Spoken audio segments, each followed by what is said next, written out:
My name is Lyra Smith. After many years, I opened my dream restaurant hoping my family would finally be proud. Not one of them came.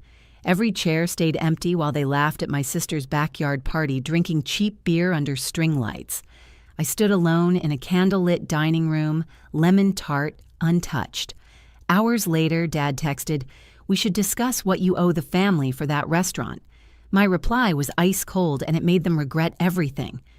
Before I dive into what really happened that night, I'd love to know where you're watching from. Drop it in the comments, and if you've ever felt like the outsider in your own family, tap that like button and hit subscribe so I know I'm not alone. The night my restaurant opened, I told myself not to stare at the door every time it swung open. But I did. Each creak of the hinges felt like hope, and each time it wasn't them, it felt like betrayal. The dining room was perfect tables polished until they gleamed handwritten menu cards at each setting, candles burning down slow. I'd chosen songs that reminded me of my childhood, the ones Mom used to hum while she cooked Sunday breakfast. The playlist looped on empty speakers. I wanted them to see me, to see what I'd built. For years, I'd carried groceries into their kitchens cooked for birthdays, Thanksgiving, even Ezra's college graduation. "You've got the touch," Dad would say, but always with a smile that meant it's just a hobby, not a career. When I announced I was opening my own place, Mom pursed her lips like I'd said I was running away to join the circus. Ezra smirked and asked if I was going to call it Lyra's Little Experiment. But I thought deep down they'd come around. Families argue, families doubt, families still show up. That night, they didn't. Instead, I watched Ezra's Instagram story play across my phone, a shaky video of him cutting a sheet cake in the backyard while everyone clapped. "Promotion party vibes," the caption read. Plastic chairs, paper plates, beer bottles sweating in the grass. And behind him, my whole family, laughing, dancing. Not one of them sent me a text to say they couldn't make it. Not Mom, not Dad, not Ezra. I told myself maybe they'd surprise me later. Maybe they'd show up for dessert. But by 10 o'clock, I was folding napkins no one had touched, scraping plates that had never been used. My lemon tart, the one Ezra had begged me to make for his high school graduation, sat untouched on the counter. When Dad finally texted, the words were casual, almost businesslike. "We need to talk about your restaurant. No apology, no acknowledgement." Just a reminder that to him, my life's dream was a line item in his ledger. I didn't answer right away. I stared at that message until the letters blurred. Years of being the backup plan, the second choice, the artsy one with impractical dreams, all of it boiled to the surface. And I realized something: they didn't forget me. They ignored me. Growing up, that was the theme of my life. Ezra was the golden boy, the achiever, the star. His trophies lined the mantel. His college acceptance letter got framed. Dad wore his promotion like a badge, and me, I was background noise. The one Mom introduced as our creative daughter, the free spirit, which was just a polite way of saying the disappointment. But what they didn't know was that being ignored teaches you how to listen, to watch, to wait. That night, as I wiped down the counters and turned off the lights, I decided I wasn't going to beg for their approval anymore. I wasn't going to keep leaving the door unlocked hoping they'd finally walk through. If family could treat me like a footnote, then maybe family didn't deserve a seat at my table. The decision came in a single sentence. Short, cold, final. I typed it out with steady fingers and hit send. Effective immediately, the restaurant is closed to all family. No reservations, no discounts, no exceptions. Within minutes, my phone lit up like a fire alarm. 19 missed calls, a dozen voicemails, and then a knock at the back kitchen door. Of course, it was Ezra. Ezra stood at the back door, one hand in his pocket, the other clutching a cardboard cake box. I didn't open it right away. I just watched him through the glass, the fluorescent kitchen light spilling across his pressed blazer and carefully combed hair. He looked like a man who had been celebrating too hard but didn't feel guilty enough to admit it. When I finally opened the door, the smell of too much cologne hit me before his words did. "Figured you'd want a slice," he said, lifting the box like it was some kind of peace offering. Inside, I caught a glimpse of the frosted words, "To bigger things." I didn't move. My arms crossed tight across my chest. Bigger things, huh? I said. Guess my restaurant didn't count. His smile faltered. Come on, Jules. We didn't think it was that big of a deal. Dad said it was more of a soft launch vibe. Soft launch. My voice was soft, but the edge in it could have cut glass. I texted Mom 3 times. I made your favorite lemon tart Ezra. It sat untouched for 5 hours. Tell me, does that sound like a soft launch to you? He shifted his weight eyes, sliding away. People got busy. No. I stepped closer until the cake box wavered in his hand. People got lazy. People made choices.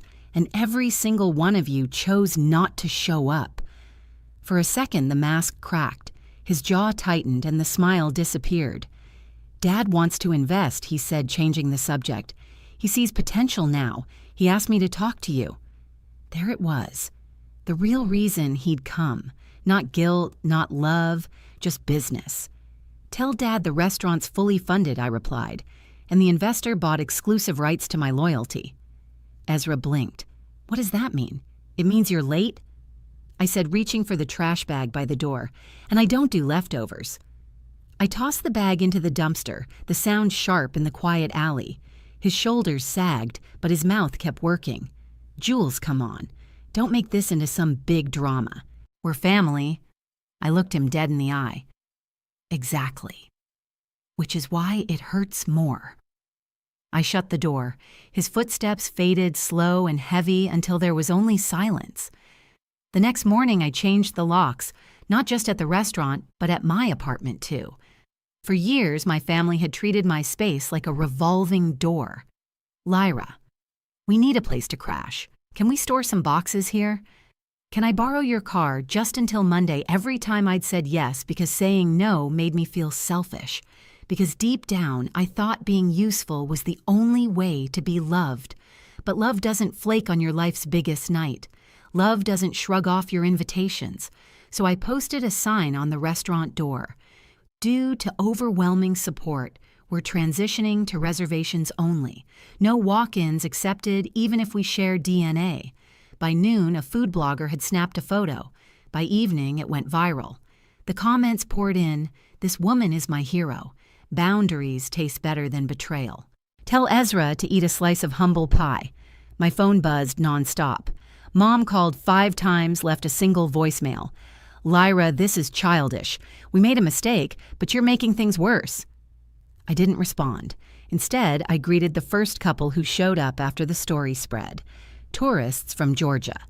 The woman smiled as she took her seat. "We canceled our other reservation just to eat here," she said. As I led them to their table, I caught my reflection in the front window. I didn't look bitter. I didn't look angry. I looked free. 2 days later, Dad appeared at my apartment. He didn't risk the restaurant too many eyes, too many cameras. I watched him through the peephole. His suit jacket was wrinkled, his tie loosened. He looked less like a patriarch and more like a man losing control of a story he thought he wrote. "Let's be adults about this," he said when I finally opened the door but didn't step aside. "You want to talk?" I asked. "We talk here." His sigh was heavy. "Your mother's upset. Ezra's confused. We all are." I folded my arms. Confused about what? That I finally stopped begging for a seat at your table.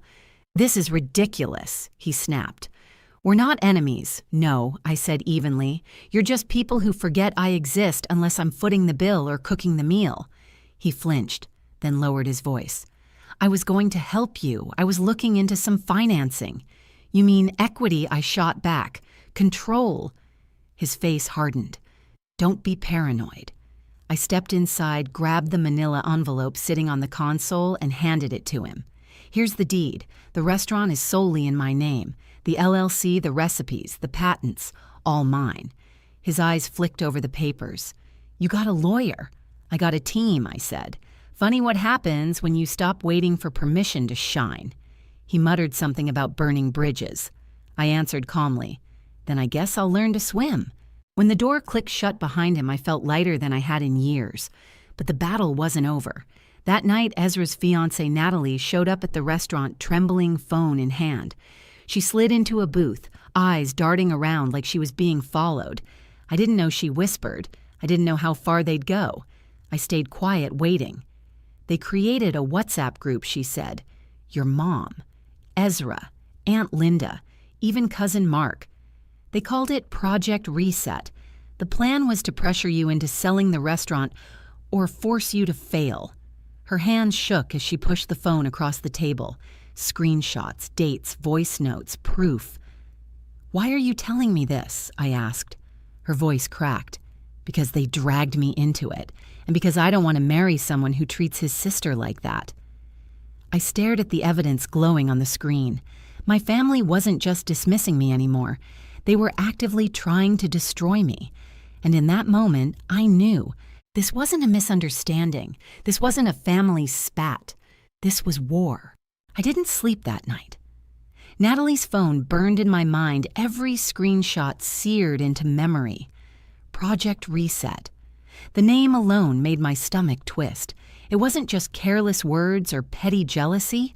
It was strategy, calculated sabotage, and the players were people who shared my blood.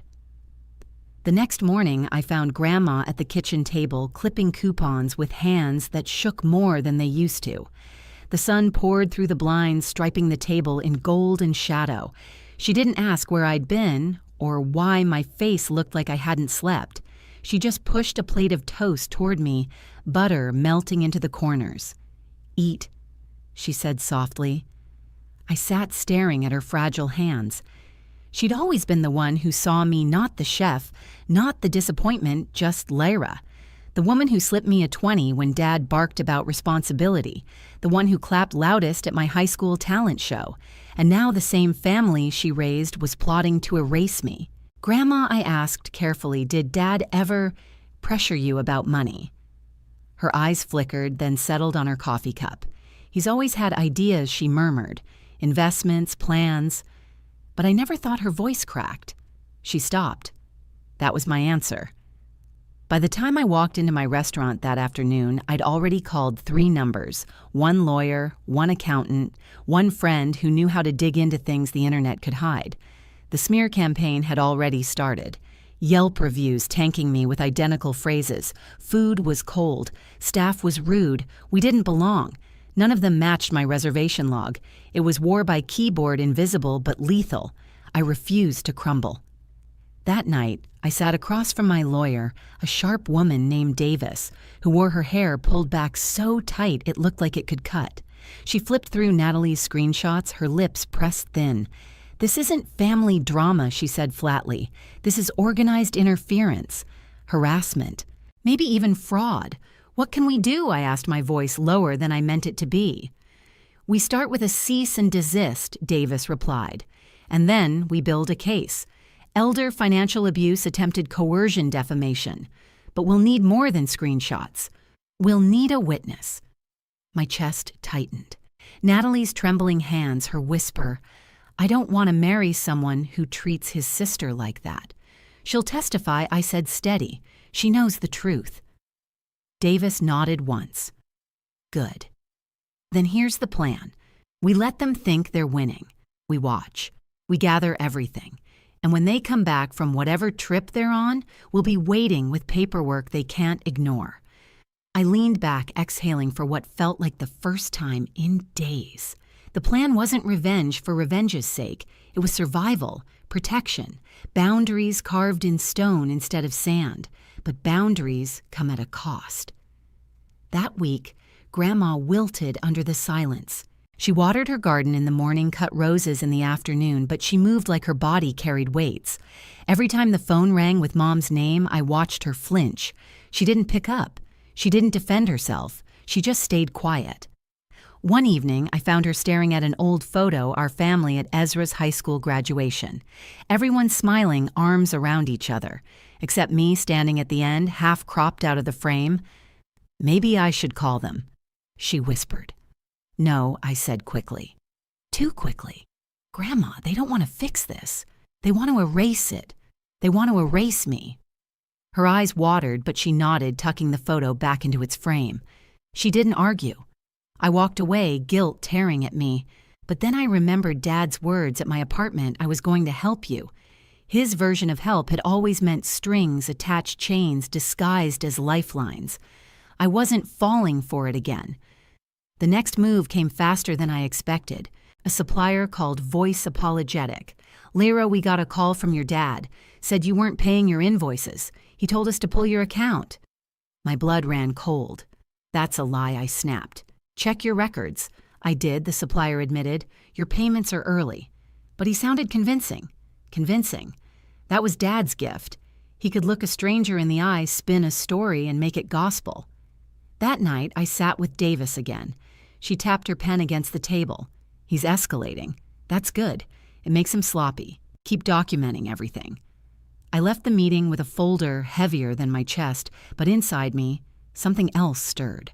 Not just anger, not just hurt. Resolve.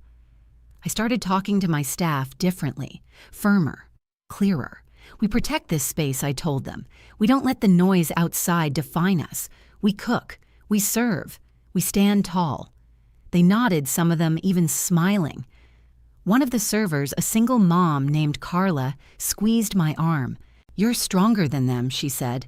That night after close, I wrote in my notebook, "The day they come home, we'll be ready." Because they were coming back. They always came back expecting doors to be open, plates to be waiting, forgiveness served like dessert. Not this time. 2 weeks later, word came Mom, Dad, Ezra, they'd gone on some kind of family trip, flaunting photos on social media. Beaches, cocktails, captions about new beginnings. Meanwhile, my Yelp page bled 1-star reviews like someone had hacked the system. But I didn't panic. I prepared. I gathered every fake review, cross-checked reservation logs, highlighted contradictions. I printed Natalie's screenshots, had them notarized. Davis drafted the paperwork. The night before their flight landed, I stood in my restaurant's dining room, lights dimmed air thick with garlic and rosemary. My staff cleaned around me, laughter soft but steady. I looked around and thought, this is mine. They can't touch it unless I let them. When I went home, Grandma was asleep in her chair, a half-finished crossword in her lap. I tucked a blanket over her shoulders and kissed her forehead. Tomorrow, I whispered, though she didn't hear me. Tomorrow, it's our turn. I lay in bed with my phone face down on the nightstand. My hands didn't shake anymore. My breath came slow, steady, because the fear had burned away, leaving only clarity. This wasn't about asking them to see me anymore. This was about making sure they couldn't erase me, couldn't erase us. The day they returned, we would be waiting with the law, with the truth, with everything they'd never expected me to have. The airport always smelled the same burnt coffee floor polish and too many perfumes mingling in one recycled air space. I stood near the arrivals gate with Davis at my side, manila folder tucked under her arm like a weapon. My palms were dry. No sweat, no trembling, just stillness. The flight from Cancun landed 15 minutes late. People streamed out, families juggling suitcases, kids dragging stuffed animals, couples with sunburns and braided hair. Then I saw them.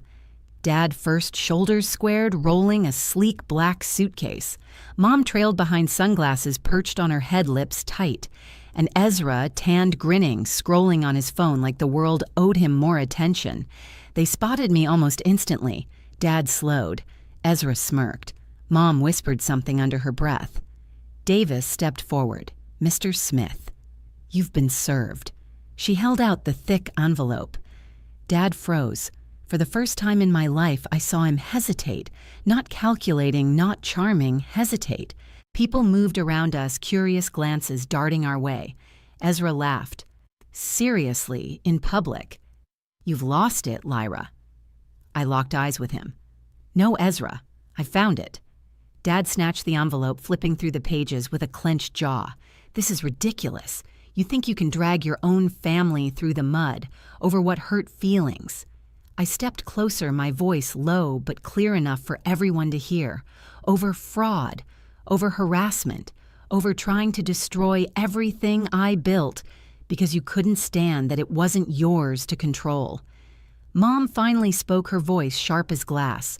"Stop making a scene. We can settle this at home." I shook my head. "No, Mom. Home is where you ignore me.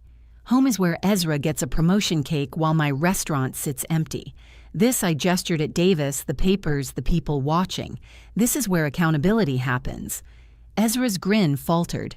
Come on, Jules, don't act like you're some victim. You shut us out. You banned your own family from your restaurant. I met his gaze without blinking. Because family doesn't get to eat at my table if they can't even show up for me once. The words hung heavy, louder than the chatter of travelers, louder than the announcement blaring overhead.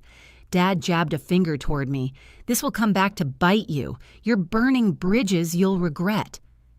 I stepped forward until his finger hovered inches from my chest. Then I'll learn to swim. His face reddened. He opened his mouth, but Davis cut in calm and sharp. Mr. Smith, you've been formally notified. Any attempt to interfere with Mrs. Smith's business from this point forward will result in immediate legal escalation. He sputtered, flipping through the documents again. You can't. But he stopped. Because he saw the notarized screenshots, Natalie's testimony, the cross-referenced reviews, all of it laid out undeniable. Mom clutched his arm. Let's go, she hissed, her eyes darting around at the small crowd gathering. Phones were out. People were recording. Ezra muttered, unbelievable. But I caught the flicker in his eyes, fear. For once the golden boy wasn't untouchable. Lyra, Dad said, finally, his voice, low teeth clenched. You're making enemies you don't need. No, I said, calm and steady. I'm protecting myself from enemies I never asked for.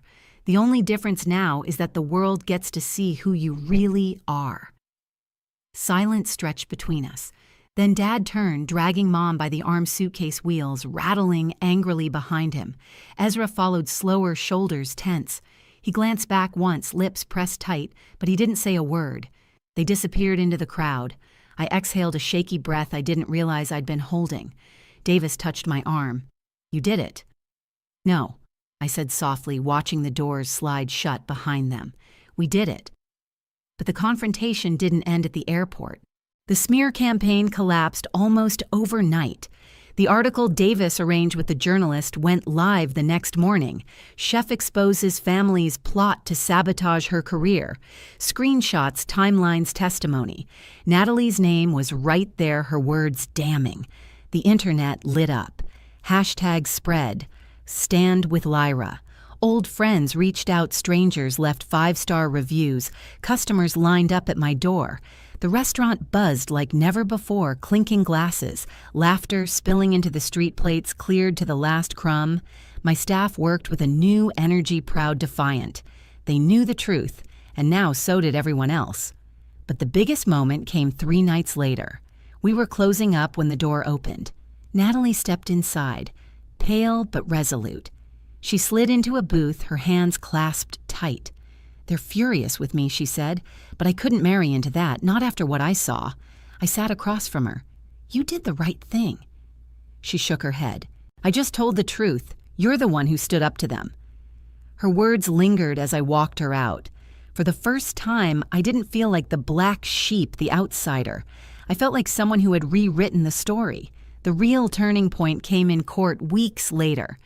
Dad tried to argue, tried to spin his charm, but the evidence was clear. The judge's words echoed financial interference and attempted coercion of family assets will not be tolerated. Grandma's money was protected. My restaurant's ownership was affirmed. And the will, oh, the will was rewritten. Dad and Ezra removed entirely. When the gavel struck, Dad's face went pale. Ezra sat stone-faced, fists clenched. Mom cried quietly, but not for me. Never for me. I walked out of that courthouse with Grandma on my arm, her hand light but steady. She whispered, "You saved us." I smiled. No Grandma. I finally saved myself. The echo of that airport confrontation stayed with me. The sight of Dad, frozen Ezra speechless, Mom scrambling. For once the power wasn't theirs. It was mine. And I wasn't giving it back. The courthouse steps were warm under the afternoon sun, but I felt lighter than air. Grandma's arm looped through mine, her small frame, steadier than I'd seen in months. She smiled up at me with eyes that glistened, not with weakness, but with pride. "Lyra," she said softly, "You did what I never could." I squeezed her hand. We did it together. The judgment didn't erase the scars, but it built something stronger in their place. Dad and Ezra were officially cut from the will their names struck through like misspelled words. Grandma's finances were locked tight under protection, and my restaurant mine alone was untouchable. That night, we returned home to her little garden. She clipped roses as if the world had just handed her back time. Each snip of the shears was sharp certain, and when she placed a bloom in my hands, I realized it wasn't just a flower, it was trust. I thought about the countless nights she'd sat at that table, folding coupons, staying quiet while the rest of the family made noise. Now her silence wasn't fear, it was peace. My restaurant, too, became more than a business. It was a sanctuary. The viral headlines had drawn customers, sure, but what kept them coming wasn't scandal. It was honesty. People walked in because they'd read my story and saw themselves in it, the overlooked sibling, the forgotten child, the one who worked twice as hard for half the recognition. They came for the food, but they stayed for the connection. One evening, a woman came in alone clutching a small leather notebook. She ordered the lemon tart and sat at the counter. When I brought her plate, she leaned in. "I saw what you did," she whispered. "My daughter wants to be a chef, but she's scared she'll never be good enough. I showed her your story. She said, if Lyra can stand up to her family, maybe I can too." Her words nearly broke me, because that's what this had become. Not revenge, not even justice, but a beacon. Proof that you could fight back against the people who tried to keep you small and still build something beautiful. Grandma visited often, sitting at her favorite corner table sipping tea while she watched me work. She wasn't frail anymore. She laughed more. She even teased me about the line of customers waiting out the door. "Looks like you finally made it," she'd say, and I'd laugh. But deep down, I knew she was right. But the victory didn't erase everything. Some nights when the restaurant was dark and I walked home under the streetlights, I thought about Dad's warning at the airport. This will come back to bite you. Maybe it would. Maybe the bridges I burned would stay in ashes. But I'd learned something more important. I didn't need those bridges. I'd built my own road. Months passed. My phone filled with reservation requests. Food critics called me a rising star. And one afternoon, my landlord sat across from me, grinning over his coffee. 5 more years, he said. Lease locked. Rent stable. You're the pride of this block. I thought about all the times my family had called my dream fragile, unrealistic. Now strangers were rooting for me louder than they ever had. And it wasn't because I begged for their approval, it was because I stopped. At night, when the last dish was washed and the last chair stacked, I often stood barefoot in the dining room, wine glass in hand, breathing in the silence. Not a lonely silence anymore, but a clean one. A silence I chose. 1 year later, the mail brought a gold-foiled envelope, Ezra's engagement brunch. The irony nearly made me laugh out loud. The same family who had once locked me out of celebrations now wanted me to smile in their photos. I set the envelope on the counter, stared at it for a long moment, then dropped it in the blender and pressed pulse. Shredded gold confetti swirled into dust. That same evening, I finalized the lease on my second restaurant. Downtown, historic brick building, exposed beams, rooftop garden, twice the kitchen space, twice the fire. I hired a staff of overlooked dreamers, culinary grads with no connections, single moms rebuilding quiet talents who had been told no too many times. Together we built something sacred, not just food, dignity. On opening day, a reporter asked me, "What would you say to your family now?" I smiled slow and soft. Nothing. Because they didn't need answers. They needed accountability, and I had nothing left to prove. Later that night, I stood in the new kitchen flour, dusting my apron dough sticking to my fingers. Laughter filled the air behind me. Hope hummed low, steady. And then the door opened. A young woman stepped in, nervous, twisting her hands together. "I saw your story," she said. "My daughter wants to be a chef. She's afraid she won't be good enough." I wiped my hands and handed her a menu. "Tell her this," I said. They said the same to me. Her eyes shone, and I realized the story wasn't ending here. It was only beginning. When I look back now, it isn't the missed chairs at my restaurant that sting the most. It's the years of silence I mistook for love, the scraps of attention I thought were meals. But here's what I've learned. Real love shows up. Real love doesn't keep score or demand control. And sometimes the bravest thing you can do is draw the line, even if it means standing alone for a while. I'm not the black sheep anymore. I'm not the backup plan or the daughter introduced with a shrug. I'm Lyra Smith, chef, builder, survivor. And I know this much success, seasoned with boundaries, tastes better than any apology I never got. Maybe you've lived through something similar. Maybe your family tried to shrink you too. If you've ever had to fight for your own worth, you're not alone here. Share your story in the comments I'll be reading. And don't forget to hit subscribe, because the next story might just be yours.